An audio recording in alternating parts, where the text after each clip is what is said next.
It's a little bit after 6:30. We're missing about 10 people who registered, but I'm going to get started. I want to be conscious of your time. With that being said, thank you all for being here and giving up your Thursday night to learn more about information technology and the careers that are out there for you. We're going to start with just a few slides about information technology. We're going to get right into our panel. We have 5 professionals here who are actually the professionals in the field of information technology for you to hear directly from. They have real jobs where they make real money and they're real people, so we're happy that they're here to share with you. We will wrap up this evening with some resources for you to take home so that you can continue your career exploration as a family. So I'll make sure I send you with some resources, and then last but definitely not least, we're going to do a drawing for a scholarship for $500 for one of the juniors or seniors in the room. We have a previous scholarship winner here again tonight, so you can win twice. So what is infotech? This was definitely something I had to dive deeper into coming from a human services field. Infotech is way over my head. But here's what I've found. I've found that there are really 4 different components within the infotech field. We have a services department. That's going to be your systems, deployment, repair, support. The software side, and that's your mobile apps and network security. We have someone here to represent that side also. Then there's an infrastructure component to infotech. That's things like the cloud, this whole mysterious cloud thing that I still don't understand, internet and telecommunications. And then the hardware side. So that's probably the side I'm most familiar with. That's going to be your devices, systems, computers, that sort of thing. What does a career ladder in infotech look like? This is one sample. This was released as part of the Marshall Plan, if any of you have heard of that. This shows just a sample career path of how you can work your way up, both in position and in pay. Something unique to the infotech field is the level of education required to make more money. In infotech, really, it boils down to experience and relevance in your career field specifically. So you can see here that starting at a computer support specialist requires a high school diploma or a certificate. And working your way up, we're looking at certificate positions, even in these higher levels on the career ladder. This is just one sample. The job outlook for information technology is one of the best out there. And what I mean by that, Governor Snyder released a report that indicated we are going to have 811,000 jobs that we can't fill in Michigan by 2024. And of those 811,000 jobs, 270, almost 71,000 of them fall within this infotech career field. What that tells me and what it should tell you is that there are huge prospects out there for your students with big salary numbers too. So in the next 6 years, which is when many of you will be entering the workforce, there's going to be 270,000 jobs available to you. If I had a son or a daughter graduating, I would definitely push them down this field. So this is more of a national average. This shows the connection between the level of education and the level of salary. So as you can see, there is an incline. The more education you receive, the more money you're likely to make. But I did mention that in Michigan specifically, there are many jobs out there that are high paid that don't require as high of a degree as other fields. With that being said, I'm going to welcome the real experts in the field, starting with Stephen Tenniswood. If you could please just tell us a little bit about yourself. Hi, I'm Stephen Tenniswood. I'm a network engineer for St. Clair County RESA. So I manage everything from your school to the internet, all the way up. So how many of you complain about slow internet in your school buildings? Now everybody has to raise their hand, okay? Come on. All right, I'm the guy you're complaining about. But Thank you. Now that we know it's your fault. it's my fault, yes. Lauren, if you could please share with us a little bit about yourself. Hi, I'm Lauren. So I'm a little different. I'm currently a college student at the University of Michigan, and I'm pursuing a career in user design, user experience. Has anyone heard of that in this room? Could you say that again? User design, user experience. Okay. So we got one, okay. Yeah, so it's not a new field, but it's definitely a field that's becoming more prominent. So basically, whenever you go and log into an application or a website, do you ever find it really confusing? Sometimes, maybe? Yeah, so that is a poor user design, user experience. So my job is to make sure when you're doing something that's involved with technology, that you're having the best experience possible, get what you want to, quick and easy. Hello, I'm Zach Bowens. I am a co-owner of Quality Computer Solutions. We are an all-inclusive IT provider for small and medium businesses, and we touch lots of computer stuff, from networks to software to everything. We try to support our users from end to end. So I'm Mark House. I work for Cahan North America. I'm a IT security analyst currently. My job is to make sure that we don't let viruses in, we make data and applications accessible, and that we don't lose any of that data or computer systems to the outside. Hi, I'm David Phillips. I'm the Director of Consulting and Sales for Zebra Technologies. And what we do is we provide intelligent edge solutions for our customers. One of those customers is the NFL, so we'll be talking a little bit about that tonight and how that fits into the IT schema. So today we sell solutions into markets like automotive, like in healthcare. So we touch different types of fields that folks are really interested in particular students like yourselves. When we look at the solutions that we bring to market, and Deb had shown a slide up there a little bit earlier that said, you know, IT is about software, it's about services, it's about hardware, it's about combining all of that together and providing value for customers. So it's that, and I want to talk to you tonight about a little bit about what relevancy means as it relates to when you're kind of done with this and marching off and going, wow, that sounds really cool, let's get into IT.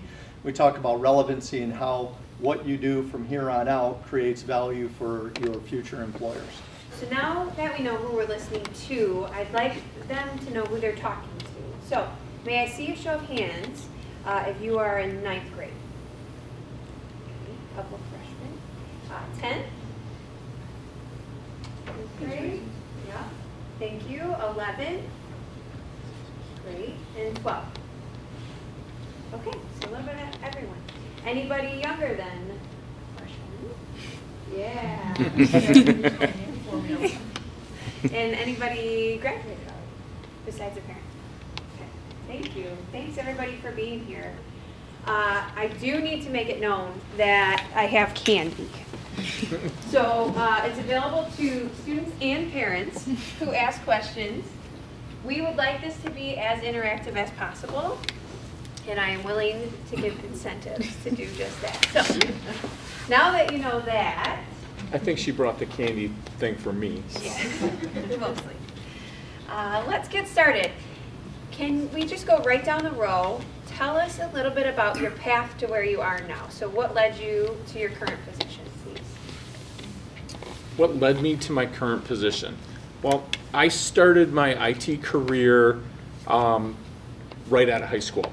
My first job was working for North American Benefit Association, downtown Port Huron, loading punch cards, while I went to school at SC4 to study programming. From there, I kept getting drawn into business opportunities that had a tech component in them. I didn't actually pursue a tech job or a tech career until later on in my life, but eventually I ended up taking a network engineer position at East China School District, which I've been a network engineer for the last 22 years, and I've recently moved up to St. Clair County RESA, doing the same position just at a larger scale.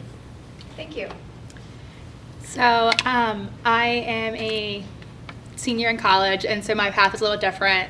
I went and swam at the University of Michigan. I started off wanting to be a chemical engineer, realized I hate labs.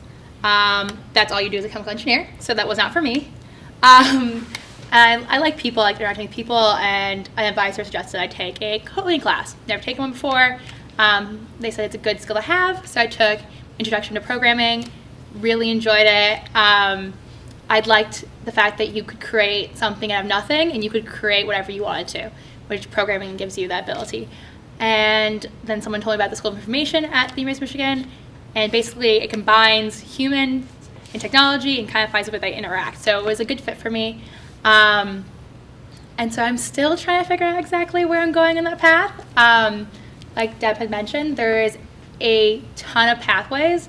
Pretty much any field you can think of, somebody like us is in that field. So whether it's public health or it's health informatics or anything like that. So yeah, that's currently where I am. Okay, so I kind of have the the even less, conventional story here.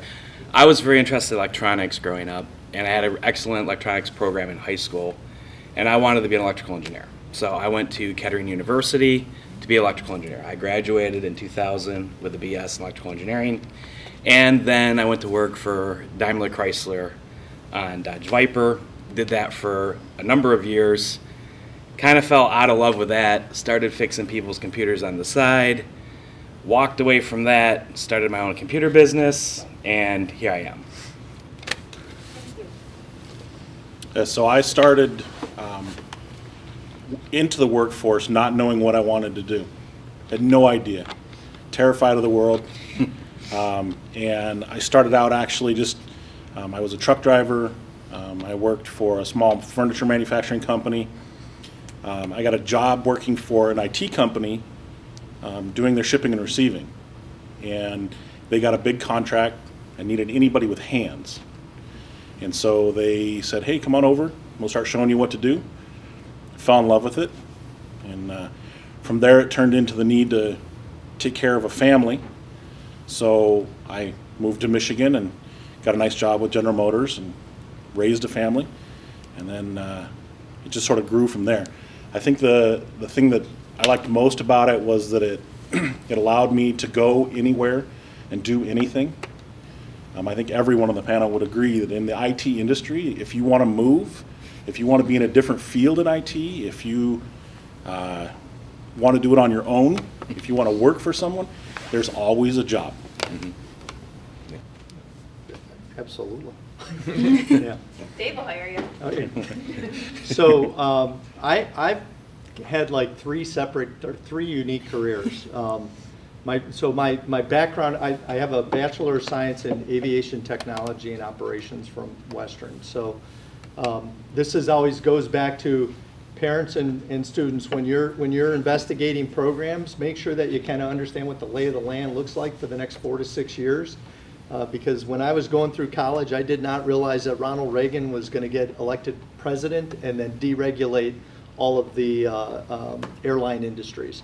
So coming out of university, all of those, that whole industry just went in the tank. So, but I did that for about 6 years. I worked my way up through management. I did airport operations, airline operations, ground handling for multiple airlines, air freight operations. Loved it. Got a great solid background in what it meant to do operations management. And then I got a break and started working for Ford Motor Company. So like Mark, I went into the automotive side of the business, being back in Michigan. And I had one of those double blink moments in your career when you find out something that kind of changes the paradigm about how you think about what you do. And so a friend of mine who actually lives up in this area came to me and said, hey, you're chasing all of these parts all over this Ford manufacturing site, and what if I could tell you that we could find these parts anywhere in that facility, anytime, immediately where it was. And it was 4.5 million square foot manufacturing site. And I said, oh my God, you can do that? And he said, yeah. So I loved the idea so much, I left Ford Motor Company and went to work for this small technology startup called WareNet. and where I met my wife, and we ground away at that, doing location solutions for primarily around the automotive space. And like Mark, I was afforded the opportunity to take my IT background that I was developing through kind of a roundabout way, and travel all over the world. So it allows you, if you're willing to go in and sit down in front of customers and spend time talking to them and getting to understand what their problems are and figuring out how to solve those, you can go just about anywhere. And so I did that, and the company that I worked for was acquired, and that was a lot of fun. If you've ever heard of working for a technology startup and it goes through an acquisition, that makes it for a lot of fun for a lot of people. And I still work for that company that acquired us today, and I get out of bed excited every morning because I still have relevancy to what I do for the organization and how I create value for customers. I'm getting the flag over there that I'm talking too much. So. I'm teasing. No, it's very obvious to me already, and I've asked you one question that you're all very passionate about what you do. So we're lucky to have you here today to share your stories. So if you could, imagine that I know nothing about information technology, which should be very hard to imagine. Break it down for me, what you do on any given day. Just some of your simple tasks. What do you do on any given day? Stephen. Ever heard of a firefighter? You bring that up, okay? So, as a network engineer here at St. Clair County RESA, I have a broad range of responsibilities. So, for example, I'll take you through my day today. So it started about 4:30 in the morning with my phone going off saying, we can't get to the internet at one of our transportation centers around the county. So in my pajamas, from my couch in the front room, I spent an hour figuring out what the problem was, so I could dispatch a technician to go replace a piece of equipment. So I thought I was good. So there's my crisis done for the day. Lo and behold, around 6 o'clock, the phone rings again, and there's another issue. One of our servers is not behaving correctly, so people can't log into the network. So again, I'm not in my jammies now. I'm still sitting on the couch though. I log in, diagnose what the problem is, and fix it, and off we're going. And that's how my day transpires, is I support a large group of people that are in front of me and behind me. If they can't figure it out and it escalates up through the chain, it'll make it to my desk, where I use my problem-solving skills to figure out what's wrong. If I'm lucky, I actually get to my real job, which is managing our network infrastructure and all the servers and all the switches, all of that stuff, which involves looking at a lot of log files, looking at a lot of visual data, graphs, making sure that everything is running correctly. We joke a lot in my group about looking for the blinking yellow light. We're constantly looking for an issue before it affects you guys as an end user. So that's sort of what my day is. Again, I'm a college student, so I don't have a day-to-day job. So my regular day is kind of like your guys' getting up, going to classes, studying a lot. But I guess I could speak to some of the classes I'm taking that might be helpful. So in my program, I'm learning, so we learn multiple languages. We learn JavaScript, we learn C++, we learn Python, HTML, CSS. But the bigger thing I think we learn the technical skills, but we learn soft skills. I think we were talking about this later. At least to me, like through looking for internships and jobs, something that's been really communicated to me is understanding how to communicate. So that's something we work on, and understanding how technology affects people and how to communicate that. So my day is just kind of going to school and studying and more studying, which college is. So. Lauren, with that, if we could expand a little bit on what your last 4 years have looked like, and you don't have to go into too much detail, but for those of us who don't know the 4-year path of college, I'm assuming the first 2 years were kind of general, and when did you start getting into some of the fun classes with all those languages you just spoke of that make no sense? Yeah, so I had a very different experience with college. I was fortunate and unfortunate enough to go into college with a lot of AP credit, which is great in one aspect because it means you get out a lot of general classes, but also means they're like, hey, you need to declare a major as a freshman, and I had no idea what I do. Like I said, I wanted to become an engineer, took Orgo, loved it, realized that no one employs you to just do Orgo problems. You have to spend time in the lab. Didn't like that. So traditionally, though, in college, your first 2 years, depending where you go, will be general classes, kind of figuring out what you like to do. And then for most of my friends, it's the last 2 years really get into your major. My program is a 2-year program, so you apply at the end of your sophomore year, and then that's when you learn. That's when you get to like the core classes of the School of Information. So you have to be accepted. Yes. So for at least our program, so you apply, get accepted. It's becoming more competitive now. I know some other schools. I don't know if I had any in Michigan, but there's some schools around the country that have information schools. So they're becoming more popular, especially as this field grows. Like you said, that's definitely growing. But I guess the one thing is I did not know what I wanted to do until the end of my sophomore year. I applied to School of Information, kind of like someone was like, this could be a good fit for you. And I was like, okay, sure. And then I got in and I was like, this will be it, I guess. And I ended up like loving it. It worked out really well. But it's okay not to know what you're going to do when you enter in college. That's okay. It's okay not to know at the end of your freshman year. It's okay not to know at the end of your sophomore year. This is what happened to me. Yes, it's a little bit easier figuring out earlier on. But just because your friend walks into college, I know some of you are seniors, so it might be more tailored to you. Just because somebody, your roommate or a friend walks in saying they're going to be a doctor doesn't mean that you have to say the same thing or have to know. I guess I took a lot of exploration in college. I tried classes in engineering and political science and graphic design, and kind of all helped figure out where I wanted to go. So it's kind of like all of these parents are going to send you bills for when their kids take experiential classes. No, I'm teasing. Thank you for sharing your story. Zach, what's a normal day like for you? Well, I mean, I can relate with Steve. You do have mornings where you wake up to some issue that you weren't really anticipating. You know, we have a help desk system that we use. It's all driven by email, so any of our clients can put an email in to ask for help. I have people who work for me that their job is to just answer phones and respond to emails and help the people with their issues that come in.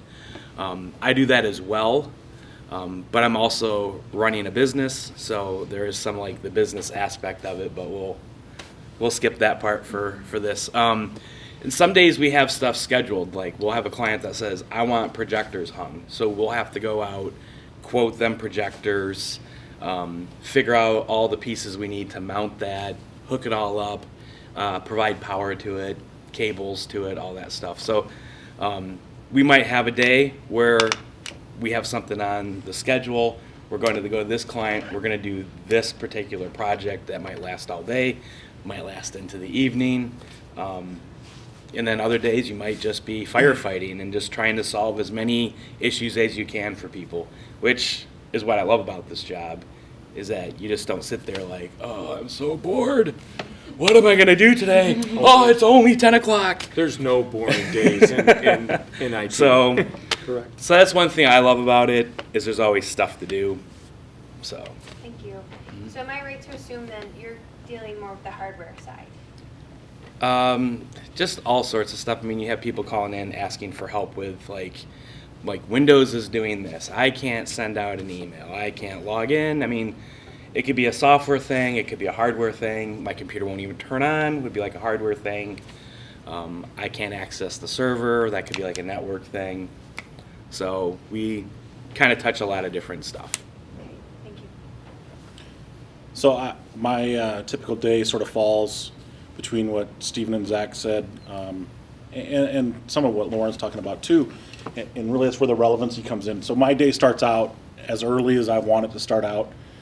Typically, it will start very early. My job is to know that everything is secure and ready to be used before everybody else gets into the office. There are times when there's a lot of late night calls and you're up for 24 to 48 hours fixing a problem. That comes with some trade-offs of being able to take time and flex, and it's one of the great things about IT is we can work from our pajamas if we want. If I have internet, we can work. We can do it. But I typically will come into the office. I'm usually in about 7 o'clock. Spend a couple of hours going through the tools I have that log and monitor things to make sure that nothing has kind of reared its head overnight. Read a lot of emails. It's firefighting. It's, someone walks up to my desk and they need a printer, they need software, they need a new computer, they need a projector, whatever it is. But kind of getting to the relevancy side of things is more what Lauren's talking about. I still have to learn every single day. I spend probably 2 or 3 hours of my day every day learning about something in technology, and that's a matter of staying relevant. We talk about, you might be really excited about learning the latest coding language, right? You're big on Ruby, and that's fantastic that you love that, but no one's going to hire you to do it, so it doesn't make sense to learn it. And so it's about understanding the industry and kind of figuring out what you want to do. I'm super fortunate. I've been all the way up and down this panel, as probably a lot of us have, with the exception of Lauren, who's just learning to be in there. But Soon. yeah, We'll do it soon. I've done the management. I've done the been on the floor, laying cables. I've been all over. The really great thing that I love is nothing's ever boring, and I can go anywhere and do anything. I was a net admin for a while. Then I was a developer manager. Now I'm back to an IT security analyst. Just kind of moving within the industry. So I think that's a big part of my day, is just staying active within the industry. So for me, also jammy time in the morning, right? So again, there's a theme in IT. It provides you some level of flexibility in, if you think about a lot of jobs, like when I was growing up, a job was what was called like a button seat job. In other words, in order to earn your money, you had to be sitting in a seat or at a line position or something. You had to be in a physical location in order to make money. And today, that's not necessarily the case. IT allows you to be able to be where you want to be, where it's most relevant to you, but it also where it's relevant to your customers and to the company that you would work for. So it's very common, and IT is a knowledge-based industry. There is a component of hanging and wrenching on things and that, but it is primarily a knowledge-based industry. And so you get paid for your knowledge, and your knowledge is portable. It can move around. It can go from point A to point B with you. But I think to Mark's point, you got to be learning every day. And I know I have a team of 10 consultants, and so when I'm at 6 a.m., 7 a.m. in the morning, if I'm not coaching CrossFit, I'm actually on the phone talking to my European colleagues, discussing some of the projects that they have. And then by the time I start hitting it, it's 8, 9 o'clock in the morning, and I'm talking to my teams and the problems that they're trying to solve. But it's really in the times when I'm in front of my customer and I'm going through unique processes or first of a kinds where we don't really know quite how we're going to solve this problem yet with an application of providing services and software and hardware, and we got to go figure it out. But in order to do that, you have to know what they're trying to solve from a problem first. So every day you're learning something new, and that's where if I could implore on any of you as you go through this, think about the relevancy about what you're learning and how you can apply it, because that's really how you can create dollars for yourself or job opportunity for yourself after you get out of college. There's a direct correlation between relevancy and dollars. People are willing to pay for what you know. And the beautiful thing is that you can do that basically from your home. You can do it from an office on Tuesday, Wednesday, Thursday, and you can do it from the home the rest of the time. But to Mark's point, yeah, you're going to get those 10 p.m. calls at night, and sometimes you're doing server upgrades, all through the night. My wife has a consulting firm that she does program development and product management locally here for some companies out on the East Coast. And she was doing server migration last night for one of her Fortune 50 companies. It comes with the territory, but also she's doing it in her jammies, and the kids are tucked in. She's not down at a server farm somewhere down in Plymouth trying to work on something. It just provides a lot of flexibility. Yeah, learning and the continuous learning curve in IT is you have to love to learn. I mean, when I started in 1984, I was loading punch cards. Do any of you guys know what a punch card is? The parents? I got some parents that raised their hands. Okay, punch cards. How can I describe them? An index card with a bunch of holes in it and big stacks. I mean, we're talking big, gigantic stacks of cards. Through loading tape. Anybody remember? You guys know what a cassette tape is? Okay, well, big cassette tapes. That's how we loaded programs into computers.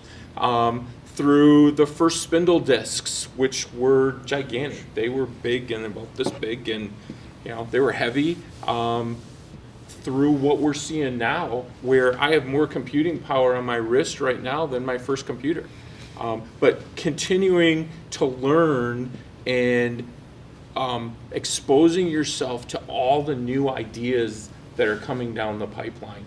I subscribe to probably 200 different listservs that I go through and follow and read, and get yourself a really good reader program where you can tag items, subjects that you're interested in that will suck those news articles out of the cloud, the internet, so you can keep yourself in tune with where the industry is going and what's available, what's the next thing coming up.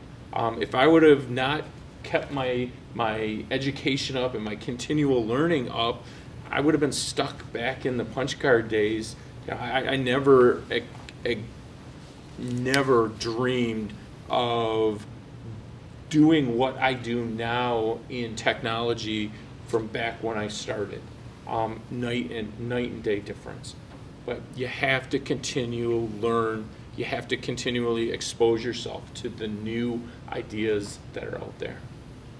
So turning back to the audience a bit, can any of you think of opportunities you have right now, either in your schools or possibly on this campus, where you could advance your knowledge or your learning for information technology?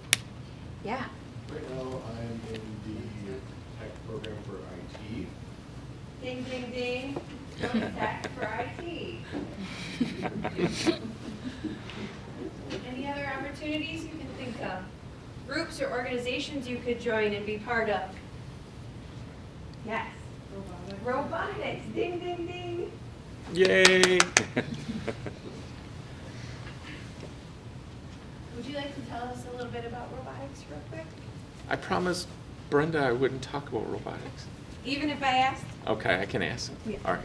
Twisted my arm. I am the lead mentor for a FIRST robotics team from St. Clair High School, East China School District.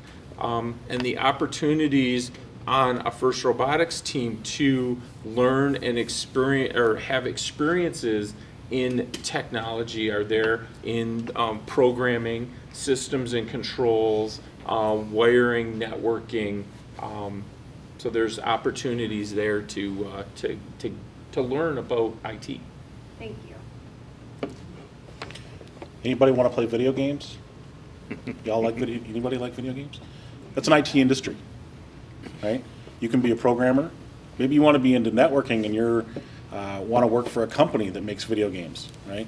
You might be on the server team. You might be on the network team. You might be on the user interface side of things. I mean, there's a whole world of everything you think about right now in the industry, in any industry, has something to do with IT. So if you're interested in medical, if you're interested in video games, if you're interested in race car driving is huge with IT.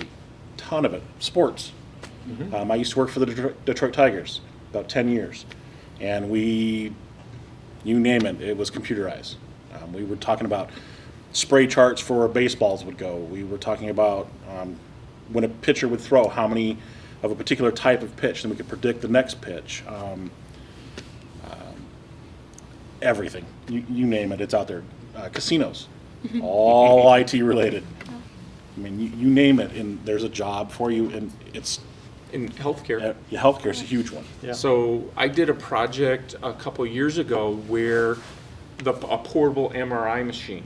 Okay, you've seen them down at Port Huron Hospital, at River District. It's the semi-truck that they move from hospital to hospital.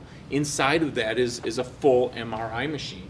So when I was first brought on board for the project and taken on site to see what I was getting into, and to learn the scope of what the project was. It was to improve the connectivity from the semi-trailer to the hospital. So when I got there, it was a bundle of wires approximately 10 inches thick that they had to individually plug into the wall when this truck pulled in. So after doing some research, we demoed or tested a Wi-Fi bridge, multiple Wi-Fi bridges, on the side of the semi-truck. So when you back the semi-truck into its location at the hospital, it lined up with another Wi-Fi bridge. And then when you powered the truck up, the Wi-Fi bridges would come online. All the connectivity for all the data, the phones, the video, transferring the MRI images would all be live by the time they opened the door of the truck. It was a really, really fun project to do. My son was your guys' age and had no idea what he wanted to do. So we bought him a write your own video game book on Amazon. It was like $20. And it comes with all the software and step by step, everything you needed to do. And by the time you were done, you had this working video game. Now he hated it. Well, it wasn't for him. He's more of a mechanical type person. But that was the great thing about it, was he could try something without investing a lot of money into technology or into schooling. He was able to try it, decided he didn't like it, he could move on to something else. So I think it's a great opportunity to get into something. Computer repair is a great one, right? Everybody's got a computer. They've got some old computers somewhere laying around. If you don't have an old computer laying around, come see me.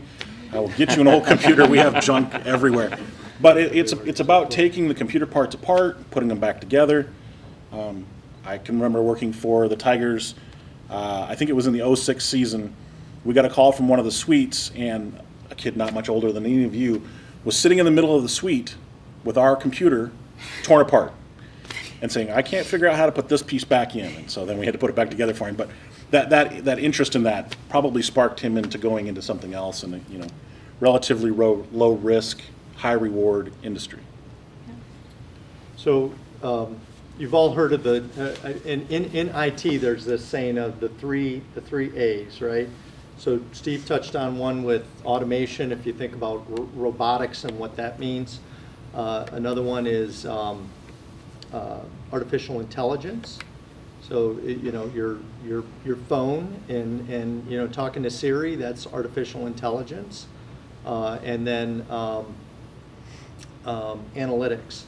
And so analytics is just this incredible field growing up around the data that's being produced out by IT systems, right? So today, Mark was talking about the Tigers.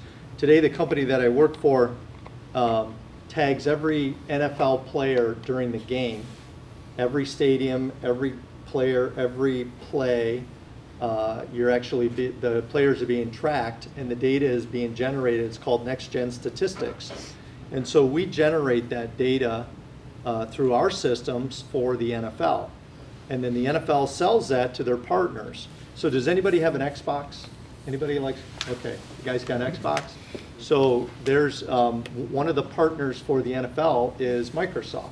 So we take this data that's being generated from these what are called intelligent edge devices, right? So they sit on the shoulder pads of players, and the system identifies where all the players are, and it tracks their speeds and their distances and the routing and how the play is done. And they send that data. Once it gets a little filtered, probably about 10 seconds later, it gets shoved down to Microsoft, and Microsoft sends it down to the Xbox users so they can see it live on their consoles. Little X's and O's. You should check it out if you haven't seen it. It's part of the NFL packages. They also send that data for analytics over to a company called Stats.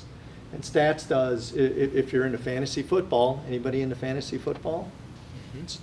Besides Deb, right? So they've got all of these, there's like all these additional statistics that are created based on these intelligent edge devices that weren't in the game before, right? Before it was, how many yards did they run? How many passes did they make? How long was the pass? Things like that. But now it's the speed and acceleration. Did deceleration turn left, turn right? The things that they can do they actually instrument the ball. So part of what we do with our teams, which is an IT field, is we do what's called game day operations for the NFL, and we provide folks that go in and they monitor the systems just like Steve does here, right? Steve, you monitor the systems. These guys monitor the systems, and they sit at the games and they watch the game, and they provide data points that only they can do because of okay, I see the play started or the play ended. There's all kinds of different things that you can do with the new type of technology that's out there, and then it's just accelerating faster and faster. Wow. Thank you for explaining that. I actually understand what's going on now on an Yeah. Xbox when I see. Anyways. Well, here's another, thinking about sitting in our jammies. So the guy that runs the game day operations for my company, which is based in Chicago, Illinois, and think about what game day looks like for the NFL. It's played at half the stadiums all over the country. That guy lives here in St. Clair, and that's his job. He manages all of that. He has a team of folks that he manages watching those games. And so it's no longer that you have to pack up everything in the back of the V-Dub. And I know moms are looking at me like, really? I don't have to lose my kids? This is great. And because you can basically live in a lot of different places comparatively to where you work. And so it's a new frontier when you think about IT and what's capable out there from a job market perspective. And if you can communicate and like to travel, you can make a boatload of money. Oh boy. Because a traveling IT person who's willing to go wherever they're needed for projects, because you have a particular skill set, you can write your own ticket. I mean, we're talking, I got a buddy who travels and he works for different companies. He's a freelance guy. And he'll get a $10,000 or $20,000 signing bonus for taking on the project on top of his salary.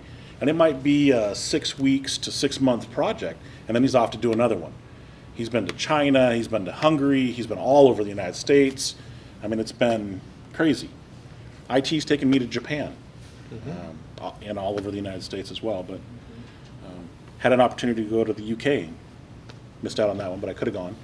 So if you really enjoy those things, there's a ton of flexibility. But you do have to be able to communicate. Employers are looking for someone who can get what you're trying to do across to them very easily, who don't talk down to them, who don't demean them. You talk about not knowing anything about IT, but realistically, it's a matter of how much time you spend with something. I know very little about the medical industry, but I wouldn't consider myself stupid for it. And so anybody who works in our field and treats people who don't deal with this every single day in that manner, they're not doing a good justice for our industry. It really is about just making sure that you're comfortable with what we're trying to portray to you and helping you with what you need to learn. It's up to us to know the lingo and the jargon and the details, but so that's important as a skill set. If you're someone who can communicate. That makes a big difference. Yeah, let's dive into that a little bit, the skill set. So as a high schooler, what skills or personality characteristics do you think someone who may be successful in an IT field would have? Help these kids decide if they're cut out for it or not. Or I'd say maybe- it's super broad. Okay. We talked about earlier, you will have programmers who just want to be locked in a room with their caffeinated drink and don't talk to them. And that's cool. That there's people that we need for that. And so really from a skill set, it's the ability to focus. Coding is a language that is, all the languages are something you have to kind of own and learn. Does anybody here have a coding class? You took one? Yeah, Yeah. there you go. Good. If you're a networking guy, you're going to go kind of halfway, I think, between being locked in a room, right? You're in a room with a bunch of servers. You can be that way. Or you can be out dealing with the customer every day. So from a skill set, math's a big one. Reading's going to be huge. I'd throw in there inquiring mind. Yeah, absolutely. You want to ask questions. If you get interested in a topic or a subject, go out and do the research. You have the Google. Everybody uses the Google. It is phenomenal what you can learn, by Googling things. Take a little bit of time and how. So quick show of hands, who has iOS device? An Apple. Okay, Android? The rest of it? All right, 50-50. Okay, you can write your own app for an Android or an iOS device without knowing anything, without starting at ground zero, just by Googling. So have an inquiring mind, ask questions, spend the time, doing a little bit of research about the topic. You may learn that, this isn't for me, I don't really want to deal with this, or it may inspire you to take it further and learn more about a subject. I think that's one of my big strengths, and what's gotten me to the position that I'm in is I love to learn. Right now I'm teaching myself how to program Android and iOS apps. That's why I use it as an example. I have a programming background. I can program in a dozen different languages, but I've never put an app together and had it make it to my phone until last Saturday. So I'm pretty excited, and I learned to do that by spending the time and just doing the research and experimenting. All right, Experiment's you a heard good him. one. Ask questions. You want to add to that? Well, I was just going to say, a lot of times when you're out and about, you start to notice what other people do. Oh, yeah. And so then you go, oh, they're using Arrowhive. I wonder what that's like. So, and don't be afraid to, try something. And you might want to have I don't want to give my biggest client something I've never done before. But you might say, this isn't as critical, so I might let someone try this, or I might do this for someone. And just kind of see how it goes, because sometimes you'll find some great product because you're willing to try something you've never thought of before. Yeah, that's Arrowhive. That's how we found Arrowhive. Arrowhive is used in most of the school districts now in the county that RESA manages their IT. It started out as a personal project as a test. We called up Arrowhive. We saw we were at a conference. Got to talk to an Arrowhive vendor, which led us to do some research, and then we called the vendor and said, hey, can you send us one of these devices? We want to play with it. Wait, what is this? It's that It's thing their right access there. point It's right the there. wireless That's how access geeky point. we are. Wireless access point. We walk in the room and see what kind of technology they're using. There's actually two of them in here. Yeah. But it was an experiment. We didn't have any idea where it was going, and we were nowhere near recommending it for any of our clients. But now we will. It fits a need, and as long as our clients' requirements, match that need, we'll put Arrowhive Wireless in as their wireless solution. So those that are wondering, yeah, it's a wireless access point. So it allows your computer, your phone, your tablet, anything to talk to the network or the internet. I mean, And then, if you're at home and have Wi-Fi, that's the same thing. Yeah. so my background's a little different because I'm doing more of the user experience or the front end of IT. So I have taken a lot of graphic design classes. So that's something if you're creative and you also like technology, that's kind of where I found my niche.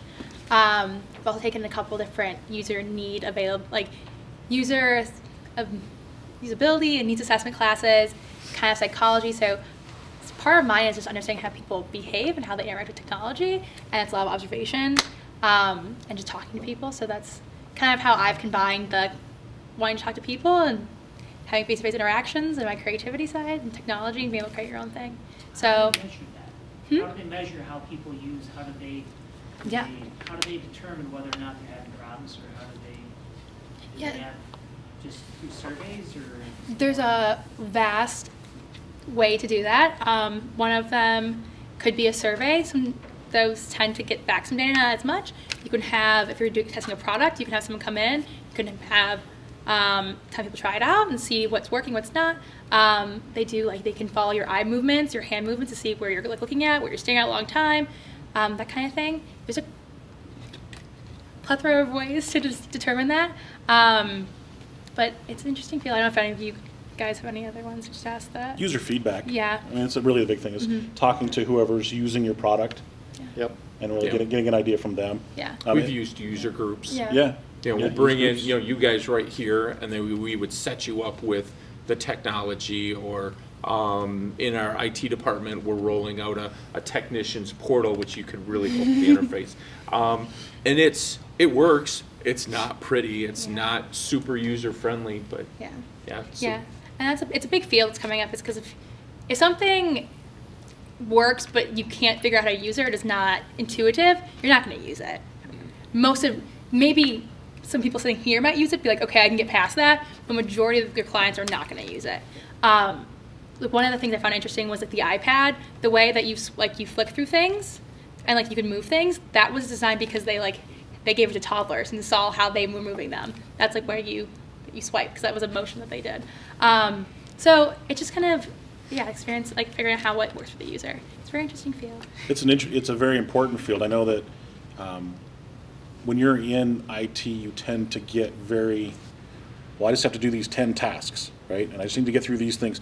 And you don't think about how you get from, maybe the path that you took to get from 1 to 10 was one way, but it might not be the most efficient way or the most creative way or the way to make you think about something else. And so that's where it's a big part of the industry. If you are going from here to here to here and then back up here to put information in, that's inefficient, and it frustrates you, and so you want to stop using it. Exactly. And that's Another aspect part. of too is for accessibility. So if you're designing something you're designing an application, so if someone that can't see well or can't read or that kind of thing, so how you're designing it for those type of users. So that's another area of that, the accessibility and usability. So if you're interested in that might be something that you'd like to go into. We've had to develop applications that went into the government space that there are a lot of the ADA compliant for color blindness and tactile feel on the screens and things like that all had to be built in. And it's easier to do that while you're building the application or the technology instead of after. Yep. A lot. Yeah, that becomes way more expensive and takes a lot more time, especially even with security, building it at the beginning instead of once you've already been something, a lot less expensive. So. What other questions does the audience have? So I come from a very small school where we don't have that many computer-wise things that we really focus on. We're just now starting to get into it. So what would you recommend a high schooler like me to do before I start heading out to colleges and everything? What things should I be looking at? Do you have internet access? Yes.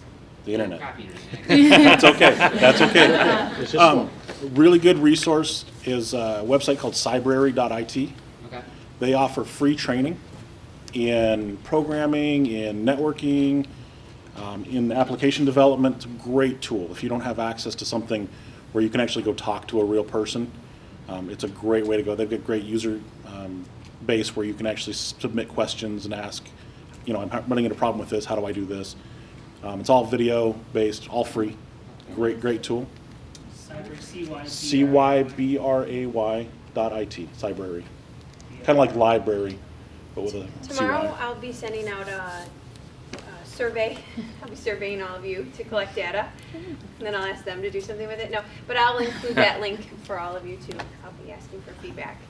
Yeah, there's a lot of online simulations where you can actually use simulated real-world components. We're primarily a Cisco shop here, so and I'm drawing a blank as to the name of the one that I use.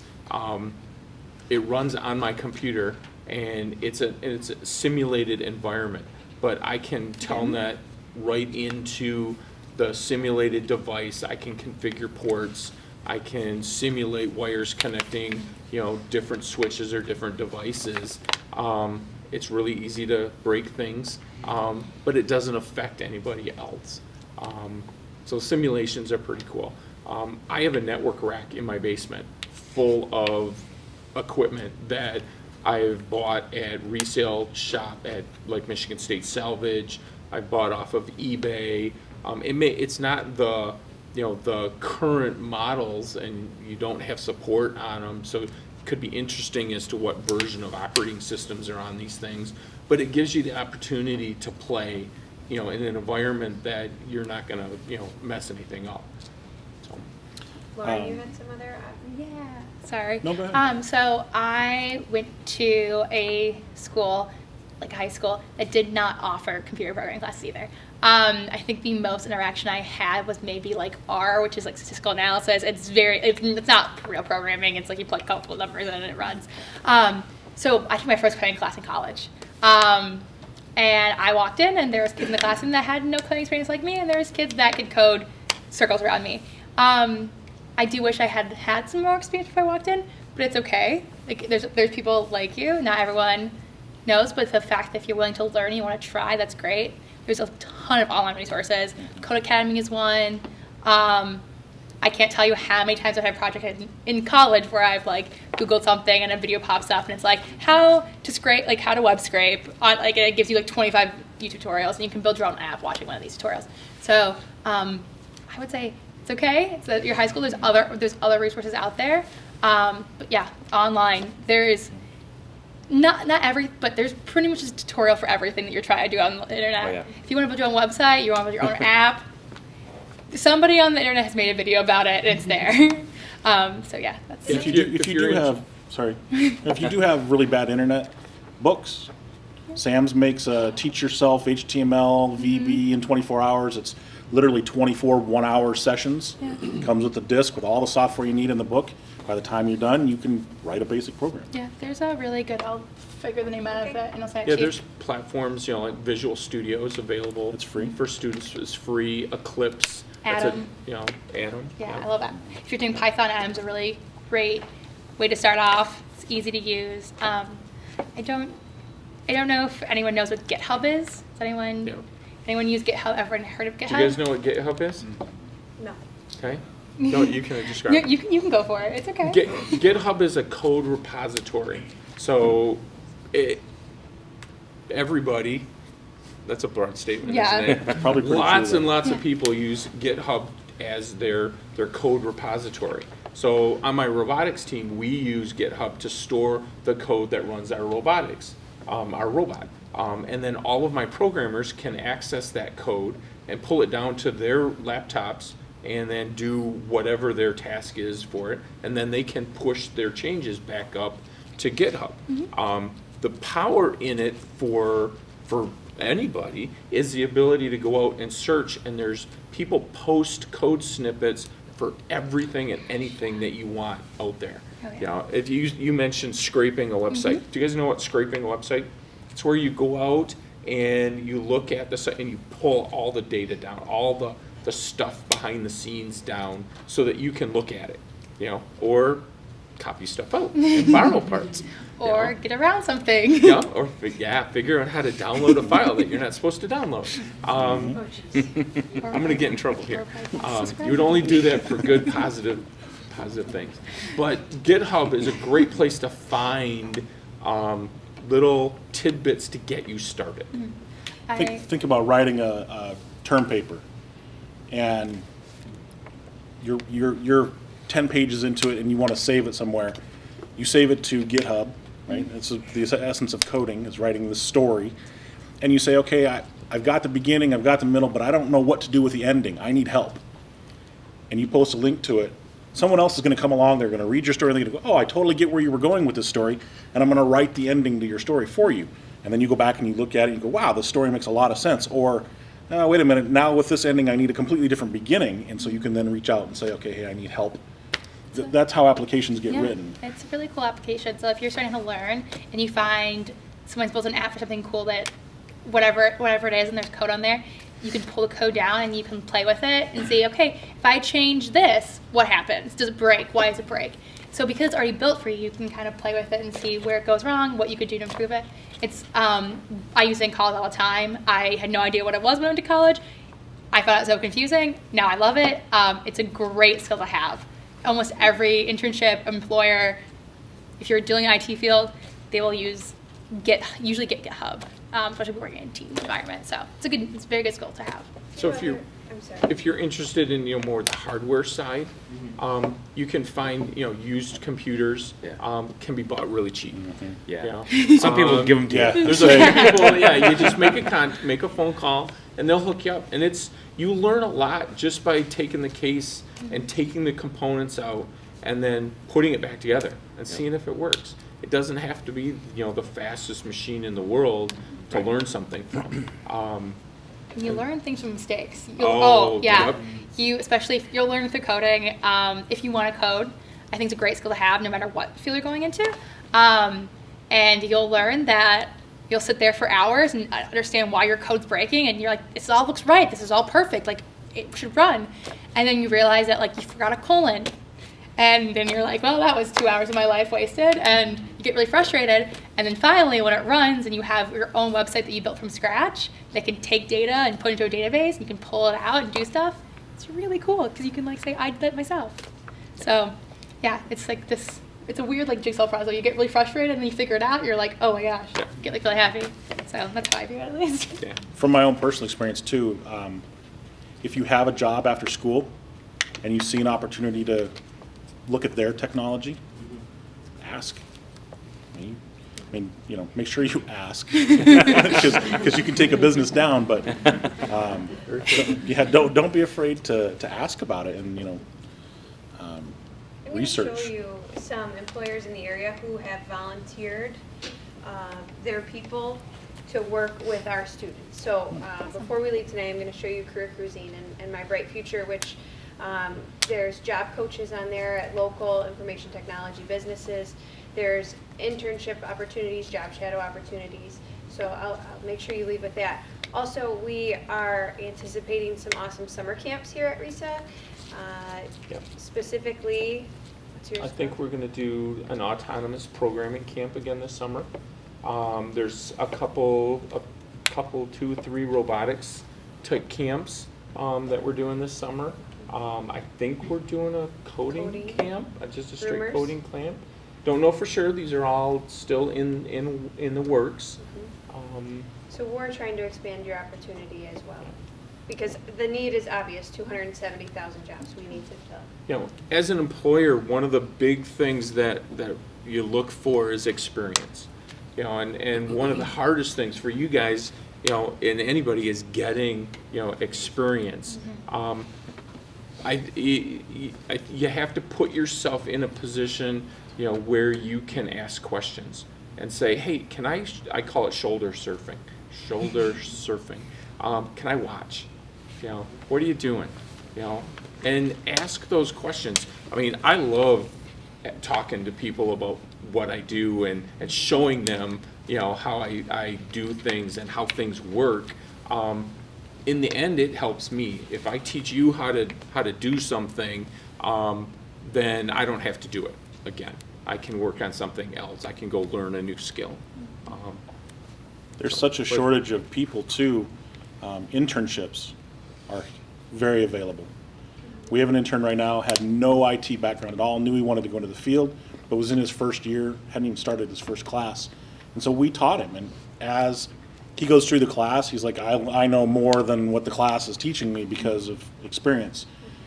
So if you're willing to do the work, that's a great way. Going off that, our school gives us, we get emails from employers that contact the school for jobs, and I get, anywhere from 10 to 20 different listings for internships or jobs a day. And those are for like UX jobs or data analysis positions or any, like in the realm of vision technology, but the demand is there. If you want to learn about it and you're passionate about it, you're gonna get hired, and you don't have to have the skills out of the gate. Like, you really don't. There's just such a demand there that if you're smart and you want to try to learn, most people will be like, okay, I will show you. We cannot hire enough coders. There's not enough in the market. Enough coders? Coders, sorry. So if you like coding, we just can't hire them. If you've never done coding, how do you know if you're going to like it? What is it similar to, or how does it relate? The only thing I can say, the only other thing I can say is like a puzzle. It's a puzzle. There's nothing else really like it, to be honest. With my experience. If you really enjoy bashing your head against the wall, that's coding. So I've heard rumors that the state of Michigan may look at offering coding as a foreign language. So you guys, I don't know if you know this, but these students are required to have 2 years of a foreign language before they graduate. And so that's in consideration. So I'm wondering if you can relate it to learning a foreign language. And then Coding is definitely a foreign language. Mm-hmm. Yeah, it is. It's a different way to communicate. I'm sitting here thinking, what can I say to get you guys to understand, what coding, being a coder really is? And I think it's like an advanced video game where you need to get through different stages to accomplish your end goal for the game. That's sort of like what coding is. You've got to learn the different components, and put them in use in your game to move to the next level. That's a real low. I think between that and the puzzles, if you really like puzzles, because you're going to write an application and it's going to blow up. It's just not going to work. And you'll look at it and it'll I missed a semicolon. I missed an ampersand. Or you spelled a word wrong. You use a single quote instead of a double quote. It can be incredibly frustrating. But the amazing part of it is when you're done, and it's a lot like the Android apps. I'm sure you're writing. When it's done, you're like, this is mine. I literally made something out of nothing. Oh, when I got it to show up on the screen, that was a very happy moment in the Tenniswood household. And if you can kind of build on that and build on that and build on that, eventually you've got something that you can turn into a career. You could sell. It's not uncommon for a very basic app to get stuck on a Play Store somewhere, and 25 cents, 99 cents, whatever you want. The students on my robotics team hear me use the term "fail forward" a lot. I mean, in coding and as a network engineer, there's a lot of times where I do something and it doesn't come out the way I want it to be. It doesn't work, but it's important to learn about that failure and look at it not as a failure, but as an opportunity to not do it that way the next time. And you move forward. And fail faster is another one that I get. It's like, try it. See what happens if you put this piece of code in place, or on my network rack at home. It's like, all right, what's going to happen if I configure this port in this manner? Okay, it doesn't work. Why didn't it work? All right, now I know, and I can do it the next time. I'm not going to do it that way. Yeah, fail fast is actually a methodology that we utilize too, right? When we're talking to clients and trying to figure out, should we be investing our time and energy in doing this? we get to a point, you get to a point of failing fast, right? It translates well into business too. So if you think about IT and what Mark and Steve are talking about here, there's this, you can do something for yourself, you can do something for an organization. There's like an entrepreneurial spirit that runs through it, right? Yeah. And so that's you want to be able to fail fast in those situations. You want to be, as an entrepreneur, you want to be able to get in there, understand if you should be spending your time and energy doing what you're doing, and then get out. So you're kind of hitting on one of the questions I wanted to ask next. Some of the challenging parts of your job, or what don't you like? So I'm hearing a lot of passion and a lot of good things, and I'm also hearing now some challenges, but what don't you like? What's a warning to these kids? Well, being that I deal with people mostly, that's the biggest thing. Because don't like someone will people? say, "Hey," well, no, I love people. Okay. But like I'll give you some scenarios. Like someone will be like, "Hey, Can't argue that. you know, all of my servers are gone.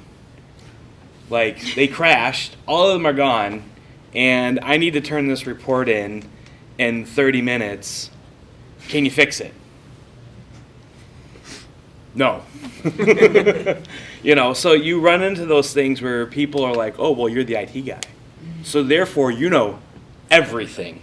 And you can produce it in 2 seconds." And that's not always the case. So there's a little bit of like just kind of having a like, depending now, they've mentioned, you could be a programmer and be locked in a room and not deal with people. There are jobs out there like that. Or you can have a job where you're dealing with the customer and you're trying to solve their problems, and you want to solve their problems, but you kind of have to get past what they're going to think that you can do and what you can't do. And so that is, in my field, that is probably the biggest thing. And you don't really want people yelling at you because, "Hey, I've been working on this project for a year. What do you mean it's gone?" You know?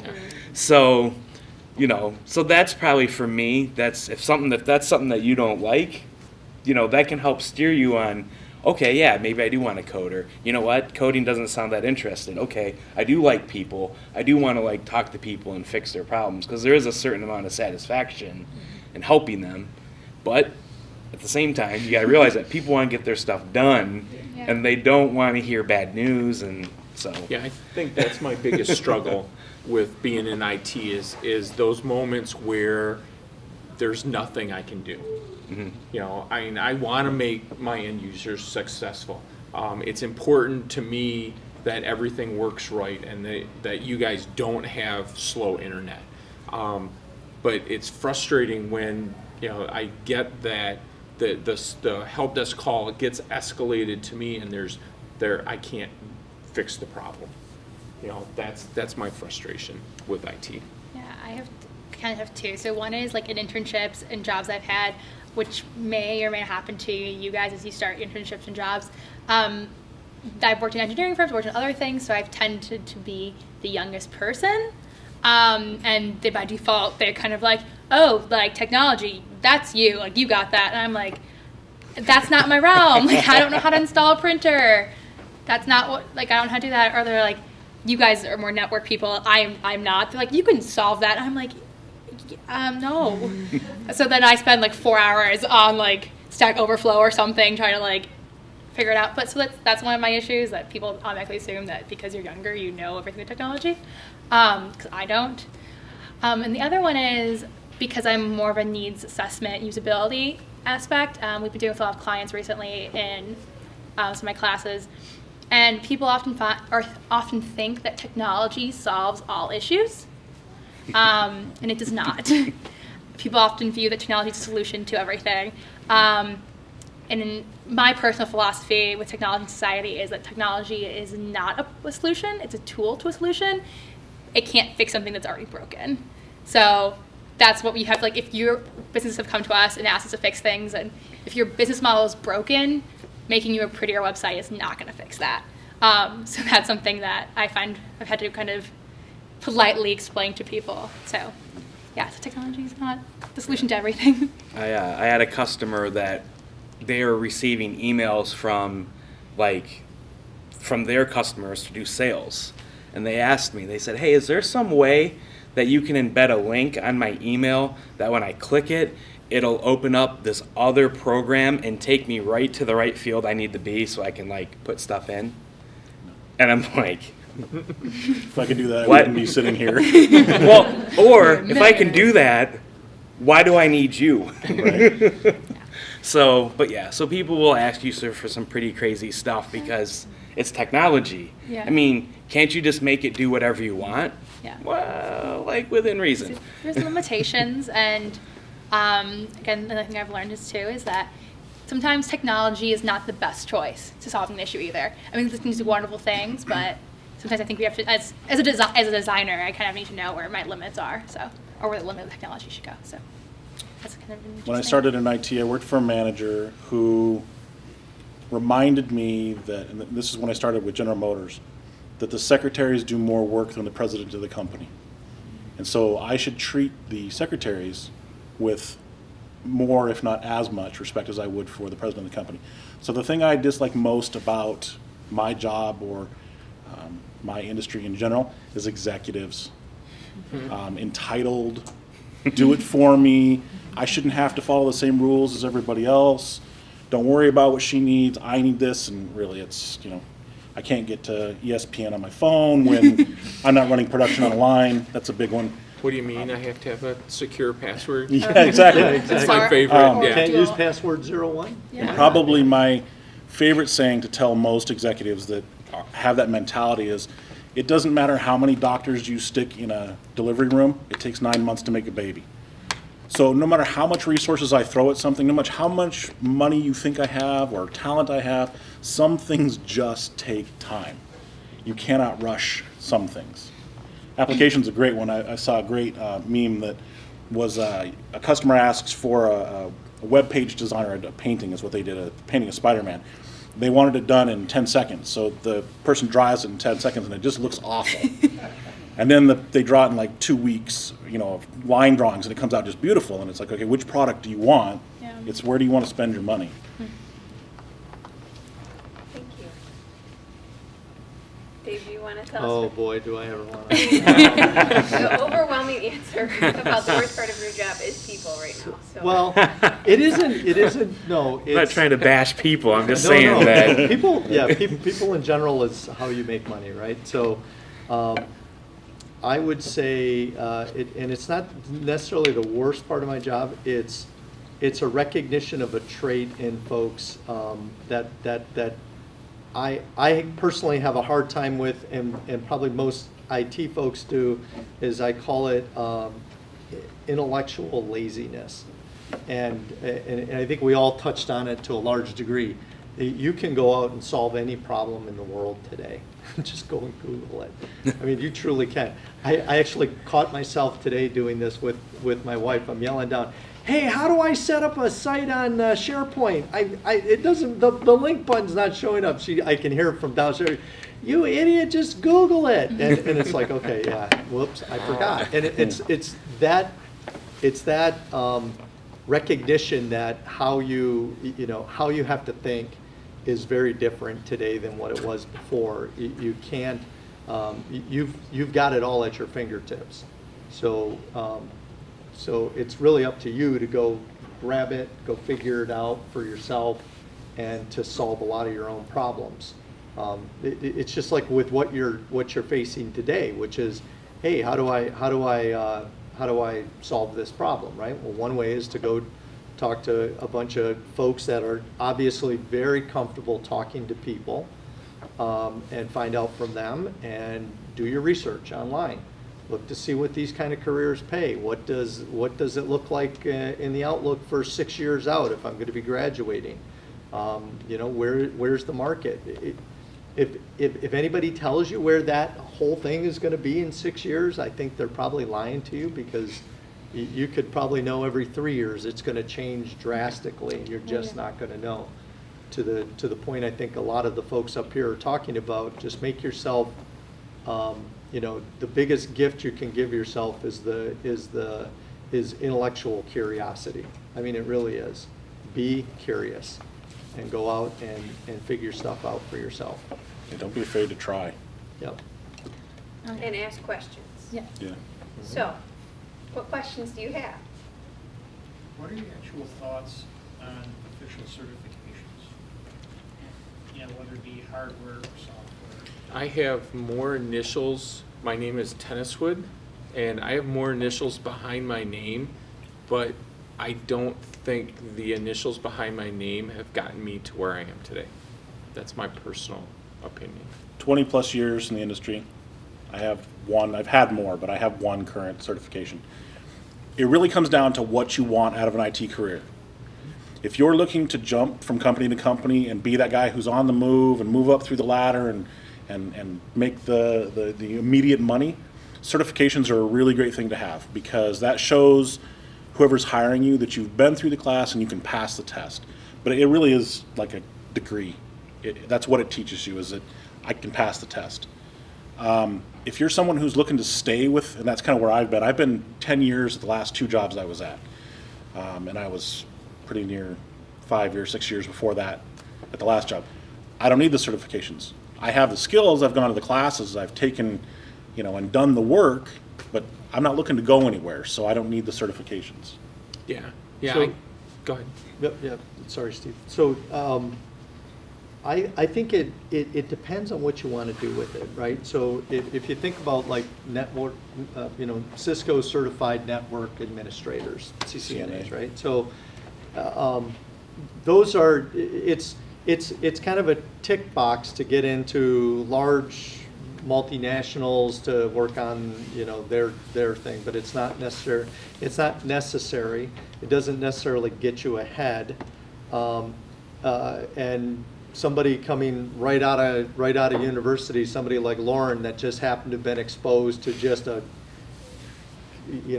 killer program, could easily make 2 or 3 times as much. Right. Without a certification, but just having access to this program and these ideas that are being taught, it's almost niche. So there's if you want to play it safe, certification. If you want to kind of roll the dice, there's a lot of niche type things that you could potentially go after in IT that could make you more money. And again, you're going to have to forgive me. I always go back to money, but that's. Especially if you're into coding. Coding is an area where you can go in for an interview and take your code with you. If you're a network admin, it's kind of hard to show what you've done. I mean, you can say, well, I wired that computer over there, but it doesn't really mean as much. But Yeah. it definitely, you have a lot more flexibility there. And I've lost jobs or opportunities because I don't have the specific certification that, they're asking for. So yeah, I agree, the niche, there are opportunities out there where you're gonna wanna have, the certification, so. I think IT is a lot like the role my son's in, which he's now a CNC student, and looking at some of those technical jobs that are really in the market where a college education isn't necessary. You can go take a lot of these classes, get it certified, and get out there in the industry. My son was very lucky at his school in North Branch. They had an MCSE program where the students could actually get their Microsoft certification as an engineer while they were in high school. That would have been a great program for them to get, because he could have come out of school from that program making 60 or 80 grand easily. If you want to go into IT management, if you want to own your own business at some time, I'd recommend a degree because you're going to learn the business skills. I've had to work very hard to learn the business skills because I didn't have a college degree. So I think there's benefits to both. It really comes down to what kind of person are you. Yeah. Like, I've had very little IT schooling. I have a BS in electrical engineering. Don't ask me to solve any calculus because I haven't had to do it in so long. I don't know if I could. But, and here I am running a business doing IT work. And I think when I first started all this, I got Network Plus certification and the Linux Plus certification, just because I kind of wanted to round out some skills. And for me, going to SE4 and taking a couple of those classes at night, that worked for me. Now, I don't know, since I've done that, I don't think I've toted that credential to anybody. They just go, oh, we hear about you guys. You guys have a good reputation. Can you help us? Yes. Nobody ever asks you, Right. can I see your certs? Right. So, in some regards, they're good because it gives opportunities. And in some regards, people will be like, I hear good things about you. Come help me. So, And- Reputation is, for me, reputation is reputation. more important than the letters behind my name. Yeah. mhm. One thing that history would show us, though, and even just in the last 10 years, is that if we do face another recession, those with the credentials, with the degrees, are the ones keeping their jobs. Unfortunately, when 2008 hit, the first people to lose their jobs were the ones without the degrees, without the certifications, and the first people to earn their jobs back were the ones that had that education. So That's true. that's just one example of, hopefully we don't deal with that again in our lifetime. Was there, one of the students out here goes to tech in the IT. So you're going to leave tech with a certification, right? Yep, I currently have my A+ certification. And then you're working towards, is there an Towards my Microsoft MOS? MLS. Okay. And that's through the St. Clair County RESA Tech program over here. So, I have a question. I just wanted to ask about for the program that RESA provides, the counties provide. What are the programs, I guess, that are being offered to prepare the students for these different fields? Yeah, so at Tech, do you know about Tech? Let's talk about Tech. Tech is available to our county students in 11th and 12th grade, and it's a half-day program, so they're attending their home school for 3 hours, and then they come here on this campus, just a building over, for different programs. I think there's 11 programs in there, 11 at this point, things such as metal machining, welding, collision repair, automotive, information Mechatronics. technology is one of them. Digital media. Mechatronics, digital media technology, health careers. I believe they're looking into a cybersecurity type program down the road. So those are available to our juniors and seniors, and they leave Tech, like we just heard, with different certifications. With that comes networking, job skills. They really touch on all the soft skills required to enter the workforce as well. And the summer camps that we're offering are fairly new. So last year was the first time that we piloted those. You'll see those advertised heavily at your local high schools. There will be high school coding. What was your robotics one called? autonomous. Autonomous, yeah. Yeah, autonomous programming. And that's 9th through 12th? Or 8th Yes, through 12th? I did 8 through 12 last year. So that's available over the summer. Did that answer your question about what the county's offering? And the tech center will do tours and stuff. You just have to touch base with the administration over there. It's an incredible facility, and the teachers are real. They have real world experience, in the fields that they're teaching over there. So. Tech open house? College, or, Is it in lieu of? yeah. So, I guess to put that in perspective, when I was in high school, kids that went to Tech weren't going to college. It was you were either going to Tech or you were going to go to college, and that has totally changed. Many of our Tech programs are college prep programs, but they offer that certification as you exit high school so that you have career opportunities right then, whether it's part-time so you can continue on for more credentials, or if you want to enter the workforce directly from Tech. There's definitely the option. Is there a cost for the summer programs, and how much is it? I think that's still up in the air. I think it was around $150 last year. My program was, I think it was $150, How and long does that last? it's a 1-week program. It's 5 days, all day. We were here, actually in this room, from 8 in the morning until 3 in the afternoon. So, And that's open for what grades, for all high school grades, or? my autonomous programming class was open for 8th through 12th graders. Okay. Yeah. So. And when is that coming out, or do you have that established already? Not yet? No, not yet. They're still talking about making all those plans now. Yeah. I'm still a college student. I'm doing more of the traditional college path, and I just kind of want to touch on that for a second. I don't know about credentials as much, but at least with college is a path not for everyone. It works for some people. I happen to really love school and learning, and that was a path that worked great for me. I will say one of the benefits of going to a university or college or anything that is, first you get professors and people that have been in the industry longer than you or understand things. Also, it's just being able to network is a huge thing. It opens you meet people, jobs, it's a big part of it. And also just being in a classroom with other people that have similar passions and interests to you. Probably my discussion-based classes are where I really learned a lot about just talking to people and like working with them. But that's kind of like my path. I've really enjoyed it. I've learned a lot of things I wouldn't have learned on my own. There's amazing resources out there to learn on your own. But you have to have a lot more motivation sometimes and a lot more discipline. But if even it's just a one college class, like some of the graphic design classes I've taken, those are great. I've enjoyed the experience. Student groups, life on campus, that Yeah. sort of thing too. You can really dive in deep. Did you have a question? Yeah, with so many different fields and so many different, how do you specify, or how, do you really need to be specific on, like he wants to go into gaming, he thinks, but he's not really sure. So when he starts out, we're looking at Lawrence Tech, they do have two different programs, and you can start out with one and end up one with the other. But, how specific do you think that you need to be? He might want IT, but he likes coding, he likes programming.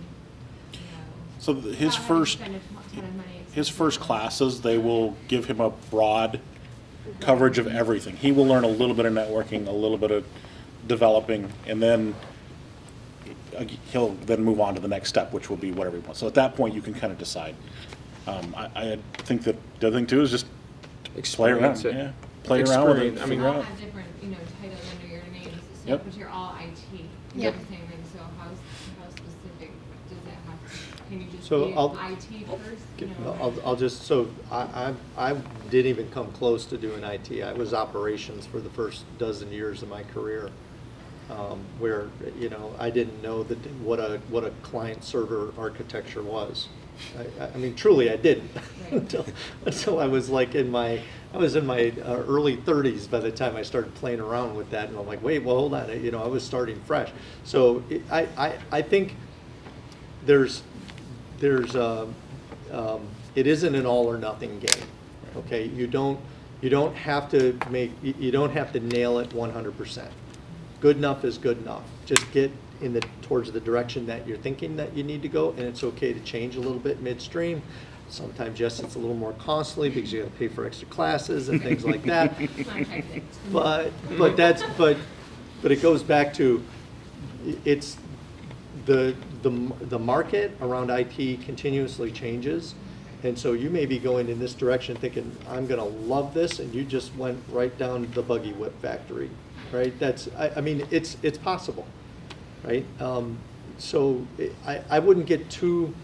I personally wouldn't get too wrapped up in it because I've been able to go aviation, then I went in automotive manufacturing, then I find myself in technology startups doing intelligent edge devices, which is IT. It's a wide variety. I mean, it is a Yeah, wide variety. Summer camps are everywhere. a great way. It's Yep. a smaller cost, if you, on the surface, it seems like Oakland University, for example, offers quite a few summer camps. And when I look at the cost of those classes, I'm always a little stunned, but I realize it's much cheaper than a 4-credit class at U of M. Oh, boy. Or a 25 credits in chemical engineering at U of M.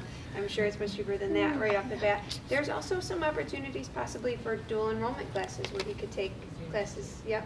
He's done summer camp and he's done enrollment. my son does, had last couple of summers, has done a summer camp at Kettering for programming.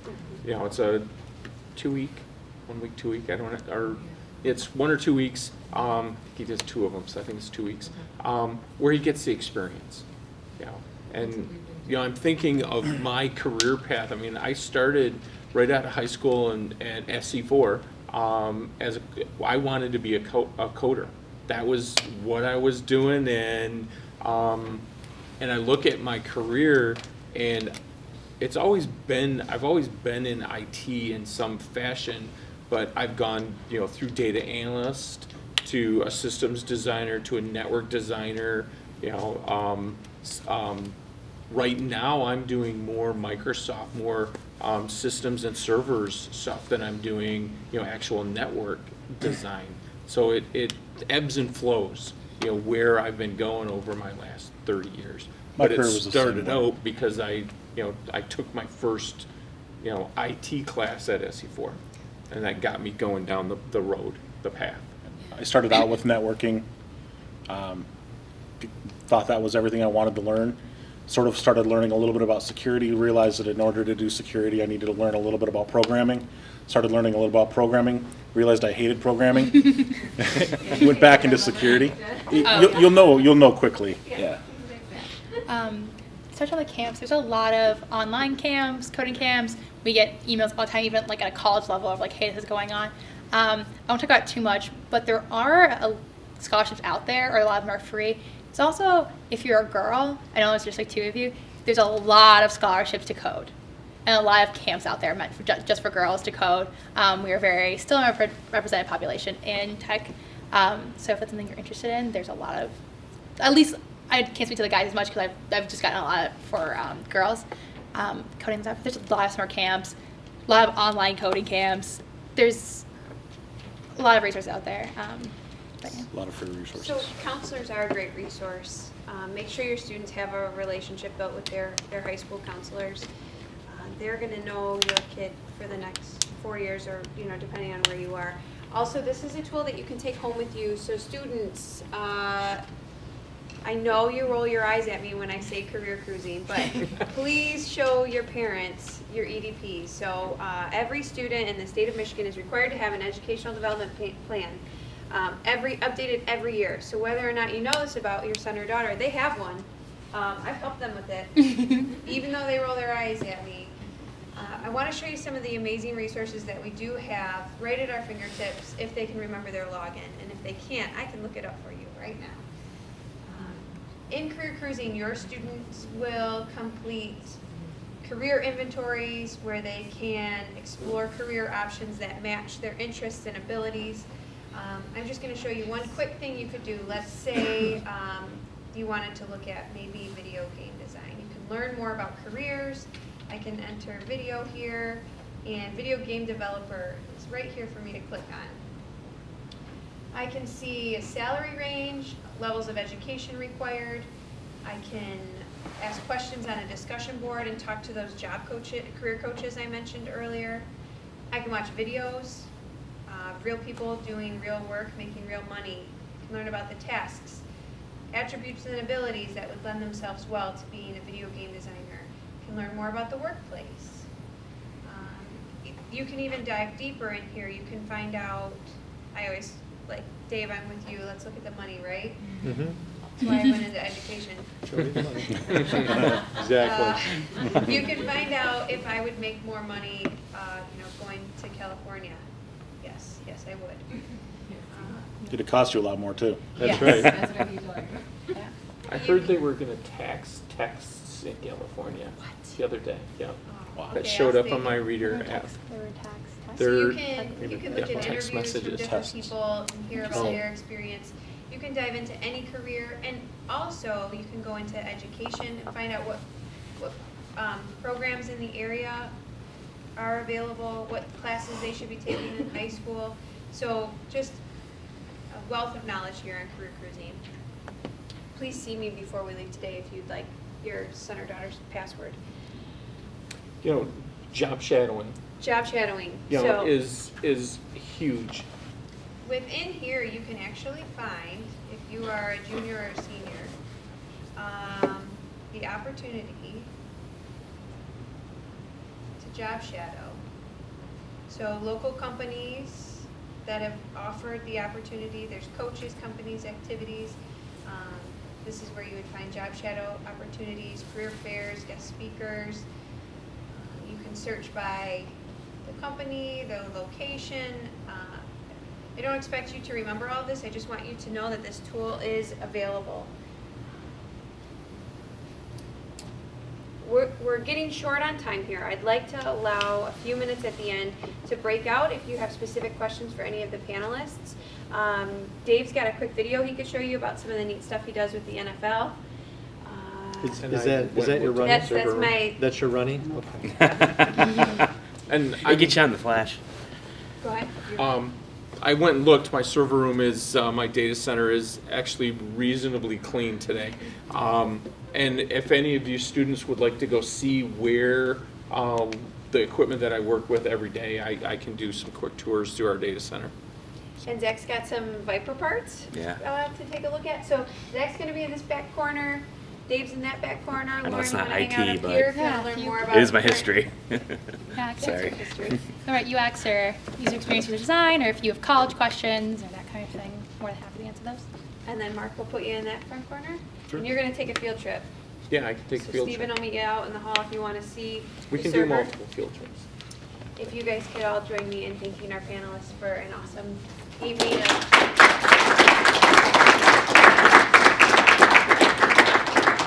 Thank you. Questions for the whole panel before we close up here? All right, I just want to get a quick plug out there for our next 4 career panels. Next month is health careers in February. Those of you who are juniors and seniors, if you want to learn more about money for college, filling out the FAFSA, reading those student aid reports, that sort of thing, we'll see you February. March, we're showcasing criminal justice. And in April, a brand new one, energy and environmental careers, which really hits home here in St. Clair County with all of our DTE consumer connections. If you need me, my name, email, phone number is on the screen. There's also business cards on the far table over there. If there's anything I can do in the future, please don't hesitate to contact me. With that being said, we'll do some breakout sessions. Thank you all for being here.